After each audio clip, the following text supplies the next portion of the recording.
And now, here he is, the one, the only...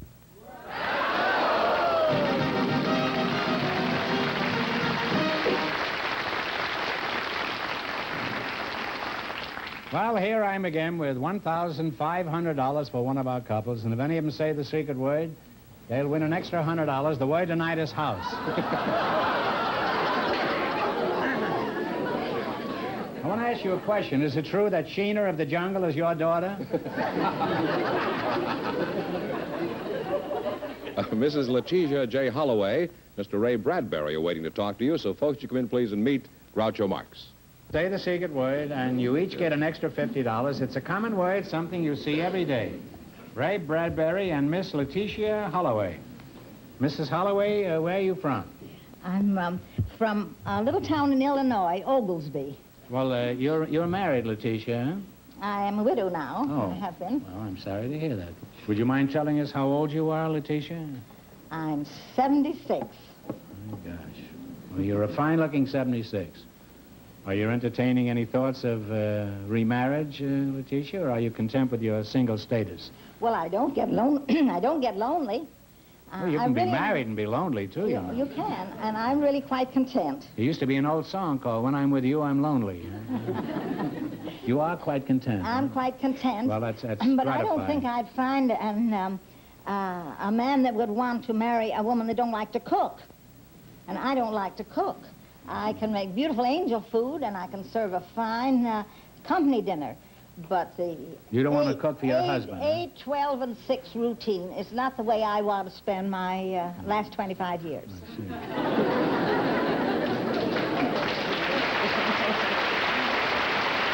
What do you do to keep occupied? Do you play the horses? Do you have a job or a hobby? I'm a babysitter. A babysitter? Well, for those who don't know, a babysitter is someone who gets 75 cents an hour for watching television and cleaning out your icebox. You're Ray Bradbury? Yes, sir. Where are you from, Ray? Waukegan, Illinois. Waukegan, huh? How Yes. long ago? 35 years. 35. Well, Jack Benny was born in Waukegan about that time. Did you happen to know Jack? No, back there in Illinois? I don't know him, but my mother went to school with Jack.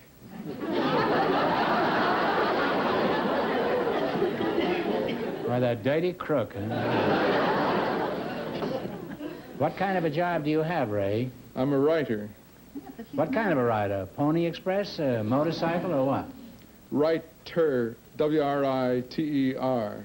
Oh, it's very refreshing, a writer who can spell. Well, you certainly can't be much of a writer. What have you written besides Notes to the Milkman? Well, a number of books, one called Fahrenheit 451, one called The Martian Chronicles, another called The Golden Apples of the Sun, all from Doubleday. A lot of short stories for the New Yorker, the Post, Collier's, magazines of that sort. Well, you're a real successful writer, huh? Well, have you done any other writing besides science fiction and short stories? Yes, I've done one screenplay, the screenplay of Moby Dick for John Huston. Oh, really? Well, that was a whale of a job, wasn't it, huh? Are you married, Ray? Yes, I am. How did you meet your wife? Well, she was a clerk in a bookstore downtown here in Los Angeles, and I went in to browse around, and she thought I was stealing books. She thought you belonged to the Crook of the Month Club, huh? What was there about your wife that attracted you, do you remember? She was terrifically intelligent and very well read. How did you know? Just from seeing her stand in the store? Well, talking to her after a while, and I found out she knew all of my books and stories, and of course this fascinated me. You married this girl so you could sit down at night and discuss you, in other words. Huh? Yeah, it amounted to that, yes. Well, can't that get fairly tiresome after a while? No, I found it very refreshing.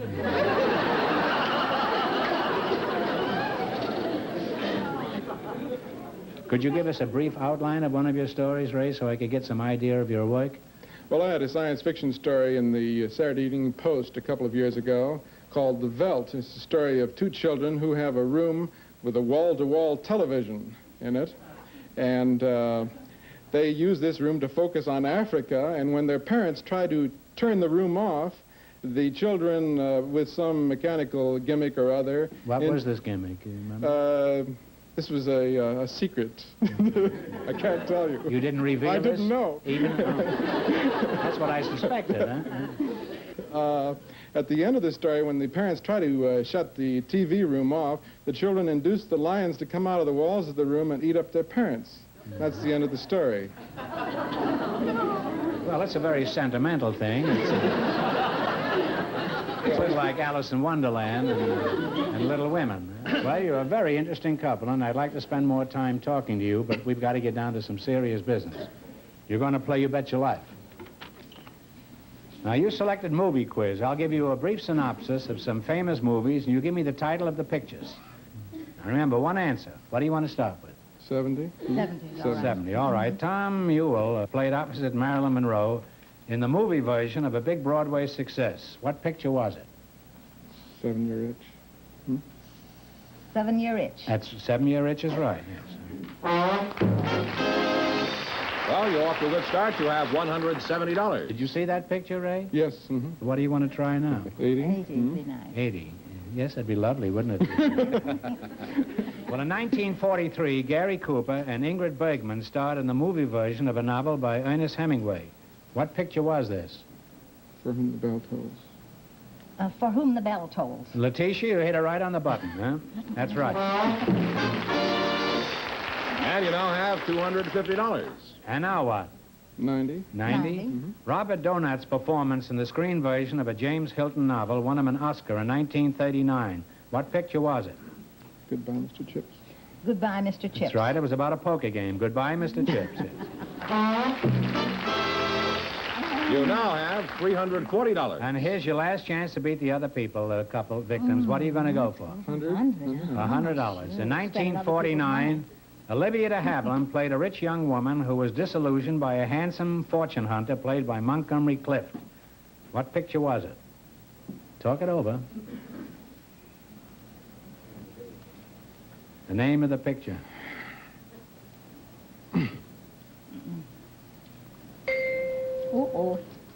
It was The Heiress. Ah, yes.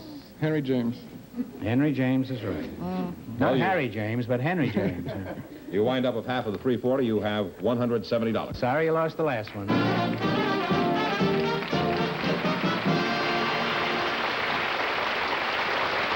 Groucho, we have Joanne Allen and William Wolfe waiting to speak to you. So, folks, you come in, please, and meet Groucho Marx. Say the secret word, and you each get an extra $50. It's a common word, something you see every day. Joanne Allen and William Wolfe, eh? You're probably pretty sick of jokes about your name, aren't you, Mr.? Yes, I am, Groucho. You are, eh? Well, that cramps me right there. Well, I won't try any wolf jokes. However, after looking at your partner, if you feel like howling, go right ahead and I'll howl with you. Joan, let's get some dope about you. Let's see now. How old are you, Joan? I'm 25. 25. Huh? And where you all from? Huh? Well, I was born in Shawnee, Oklahoma, but... In where? Shawnee, Oklahoma. Shawnee, Oklahoma? And then we moved to Texas when I was 4, to the Rio Grande Valley. I see. Are you married? Yes, I am, Groucho. I've been married 2 years. Happily married? Oh, yes. How'd you meet your husband? Well, I met him at a dance, and after I got home that night, the phone rang. And You mean he didn't take you home? well, I didn't go with him. I was with someone else. You meant you went to a dance with somebody and you were flirting with this other chap while you were dancing with this fellow who took you? Huh? I wasn't flirting. I just danced with him. You danced with the fellow who called you up? I danced with him at the dance. I see. Well, what about the fellow who took you there? Well, I danced with him, too. Well, did the three of you dance together? or- No, just one at a time. Well, why did he call you up? Why did he call you? Well, I guess he wanted to take me out. Well, you were home already. Why did you want to, you didn't want to go out again, did you? Oh, yeah, the places are open all night down there. It's illegal, but they're open. He sounds like a pretty rough customer, huh? Well, what time of the night was this when he called you? 2 o'clock in the morning. 2 in the morning, and you were awake? I just got home. And you got to bed? No, not yet. Not when the phone rang. I caught it on the second ring. I didn't want it to wake Mom and Daddy. Where were they? In bed. Oh. Good place for him, huh? Well, what did he say when he called you? Well, he wanted to know if I wanted to go somewhere, and then I pretended that I didn't know who he was, because I wanted Mom and Dad to like him, and if... Well, they were sleeping, weren't they? Well, you don't know when their ears are open, though, when their eyes are closed. Yeah, you have to watch him like a hawk, those parents, huh? Well, when was the next time you saw him? Was he hammering on the door for breakfast? No, it was about 2 weeks later, Groucho. He was in the hospital. In the hospital? Mm-hmm. It must have been some dance, huh? Was this a rock and roll dance and you rocked him? What was he doing in the hospital? Well, he was injured on the job. He was helping move about a 400-pound object, and his feet slipped in oil. Did he give you the old oil, or did he keep it himself? He kept it. Oh, now what sort of... Well, you asked me. That's true. Sure did. I ask everything. Now, what sort of work does your husband do, Joanne? Is that the way you pronounce it, Joanne? Yes, He's Very a pretty cement name. mixer. Thank you. He's a what? Cement mixer. A cement mixer? Uh-huh. Does he go putty-putty? Well, he must be an extraordinary cement mixer. That is, if your foundation is a concrete example. Now, Mr. Wolf, let's get back to you. What sort of work do you do? I'm known as a vagabond bell ringer. You're not Rudy Valley, are you? No, no. Well, what is a vagabond bell ringer? Well, I go about You ringing... go around ringing vagabonds? No, not exactly. I go around ringing famous bells. You go around... Well, what do you go? You go around ringing doorbells? No, I Getting out the vote? No, I traveled around the world ringing famous bells. I've had the pleasure of ringing one of the largest bells in the world that weighs over 300,000 pounds. It's called the Bell of Kyoto in Japan. Oh. Well, where have you traveled in your search for bells? Well, besides Japan? I traveled to Japan, China, India, Siam, Burma, Iraq, Egypt, and all through Europe, South America, and the South Pacific. Was your wife with you all this time? No, I never married. Well, that's a shame. You've been interested in the wrong kind of bells. You should go down to the beach sometime when the bells are pealing.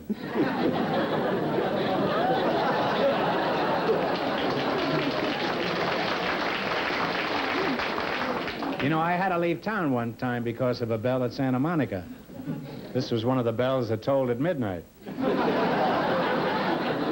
She told the police. Well, I'd like to go on talking to you, but the time has come for more serious things. You know, you're going to play You Bet Your Life. You both know the rules? You do, huh? And we want one answer between you now. In the race for the $1,500, the first couple won $170. You took explorers and adventurers, huh? Yes, sir. And remember, the more the question's worth, the harder it is. Now, what do you want to start with? Well, we'll start with $60. $60. What was the name of the Spanish explorer who in 1513, while allegedly looking for the fountain of eternal youth, discovered Florida? Ponce de Leon. Yeah, Ponce de Leon. I can't Right.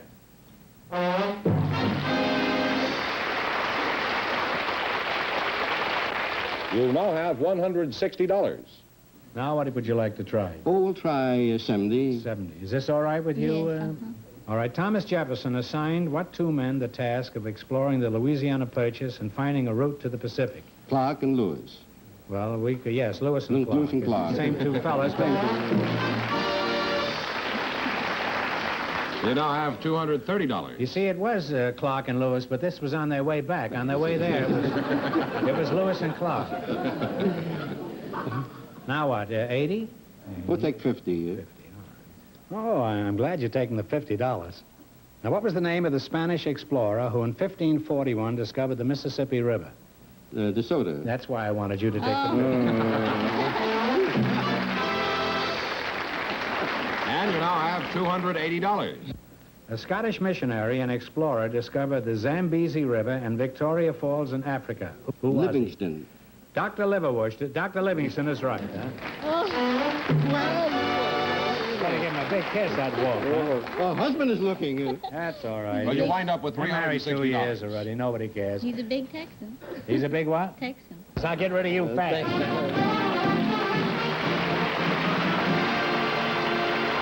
Groucho, Miss Glory... Who's next, George? Glory Hoke, Miss Glory Hoke, and Mr. Walter Neal are waiting to talk to you. So, folks, you come in, please, and meet Groucho Marx. Well, welcome to You Bet Your Life. Say the secret word, and you each get an extra $50. It's a common word, something you see every day. Glory Hoke and Walter Neal, eh? Where are you from, Glory? Glory Road? No, I was born in Kansas City, Missouri, and when I was about 6 months old, I was taken to Tallulah, Louisiana. Oh, and is that near Bankhead? No, that isn't. No. That's quite far away from Alabama. Oh. And then when I was about 13, I moved to Norman, Oklahoma. Where do you live now, Glory? I live in the most wonderful city in the world now, Where's that? Pasadena. You can't live in Pasadena. Oh, I certainly do. The only people who live in Pasadena are little old lady school teachers. That's true. They're trying to sell their broken-down used cars. Well, why do you think Pasadena is the most wonderful city in the world? Well, we have a wonderful climate. Is this the reason, the climate? Is that why people are moving into Los Angeles County at the rate of $30,000 a month? Well, I believe so, and also because there are wonderful job opportunities out here, too. Do you have a job, Glory? Yes, I work for the Pasadena Chamber of Commerce.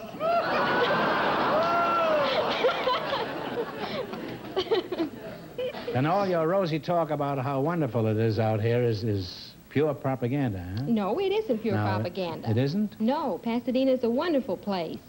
Wonderful place to live. Most people know about the Tournament of Roses Parade and the Rose Bowl game and Caltech, but few people know that Pasadena has one of the lowest pollen counts in the country for people who suffer from hay fever due to ragweed.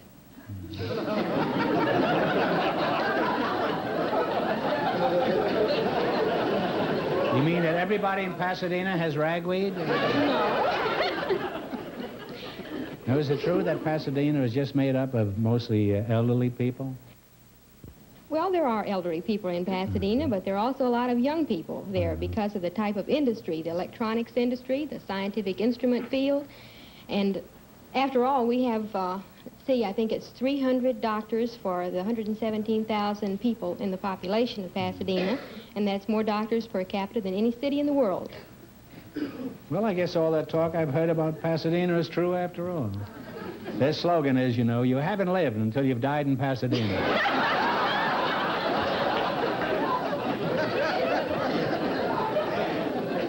What are you laughing at? Have you got ragweed or... Well, who are you? You're Walter Neal, huh? I'm Walt Neal. That's your name, huh? Yes. I never heard of anybody named Walt Neal. Are you sure you're not Johnny O'Connor? No, I'm Walt Neal. Oh. I know a John O'Connor. Do you? Matter of fact, went to school with a fellow by that name. Where was this? Saw him at Arlington Heights Grammar School in Los Angeles. Now, where are you from? Are you from Pasadena? I was born right here. Right here in the studio? No, in Los Angeles. I realize that you've been standing there for quite some time. But I didn't think it was that long, huh? Well, I hate to end this conversation so abruptly, but the time has come for me to go to Canada until this blows over.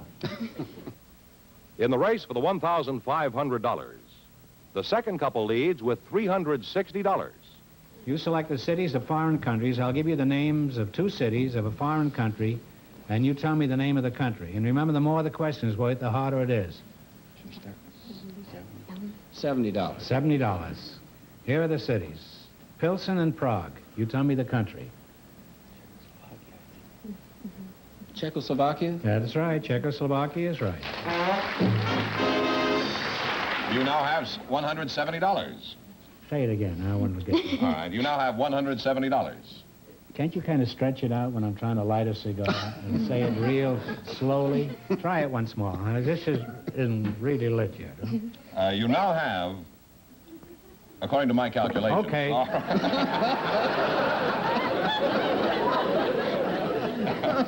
Now, what are you going to go for, 80?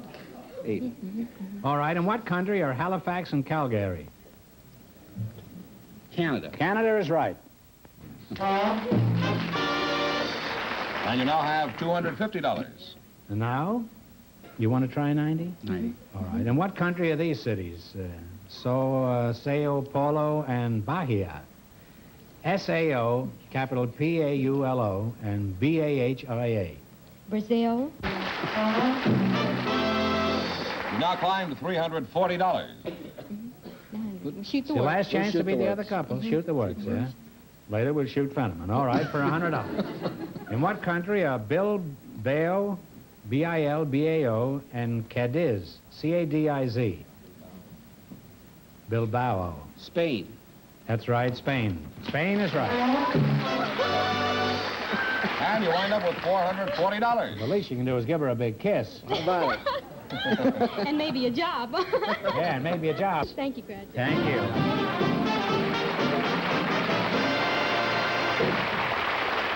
And that means that Miss Hook and Mr. Neal, with $440, in just 1 minute will get the chance at the $1,500 question.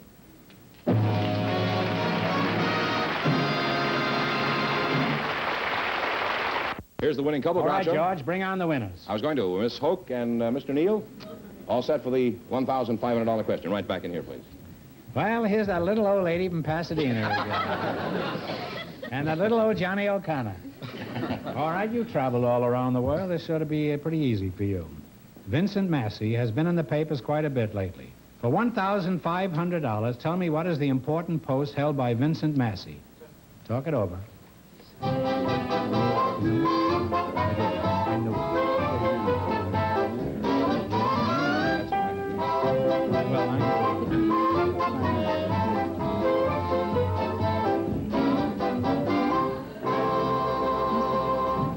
What now, Knave?